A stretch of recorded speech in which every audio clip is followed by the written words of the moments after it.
আসসালামু আলাইকুম, কেমন আছেন সবাই? চলে আসলাম নতুন একটা রেসিপি নিয়ে, চিকেন কোন। চিকেন দিয়ে তো সবসময় আমরা অনেক কিছু রেডি করে খাই। এবার বাচ্চাদের জন্য যদি আপনি এই চিকেন কোনটা রেডি করে দেন, বাচ্চারা খুবই খুশি হবে। চলুন তৈরি করা যাক ঝটপট এই চিকেন কোন রেসিপি।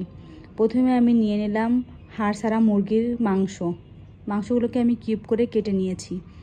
এর মধ্যে দিয়ে দিলাম হাফ চামচ আদা বাটা, হাফ চামচ রসুন বাটা, হাফ চামচ জিরা বাটা, হাফ চামচ লাল মরিচের গুঁড়া, স্বাদ মতো লবণ, হাফ চামচ গরম মশলার গুঁড়ি, হাফ চামচ সয়া সস দিয়ে মাংসটাকে ম্যারিনেট করে রেখে দেবো এক পাশে। অন্য একটি পাত্রে আমি নিয়ে নিলাম হাফ কাপ ময়দা, দিয়ে দিলাম সামান্য লবণ আর নর্মাল পানি। পানিটা দিয়ে এখানে আমি একটা শক্ত ডো তৈরি করে নেব। অল্প অল্প পানি দেব আর শক্ত একটা ডো বানিয়ে নেব।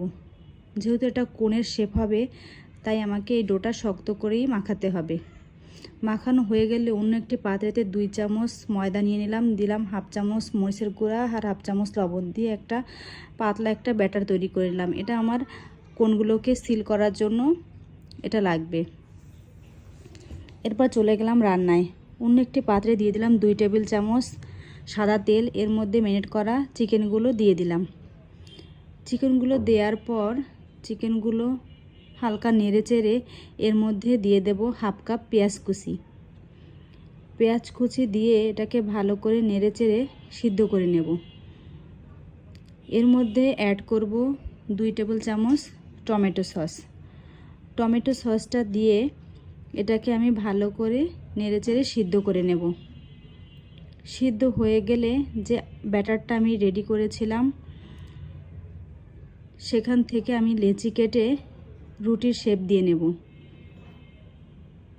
রুটি আকারে বেলে নিচ্ছি। বেলা হয়ে গেলে এখান থেকে মধ্যেখান থেকে কেটে আমি এক এক টুকরো দিয়ে একটা কোণ রেডি করব। এই দেখুন, এইভাবে আমি কোণগুলো রেডি করেছি।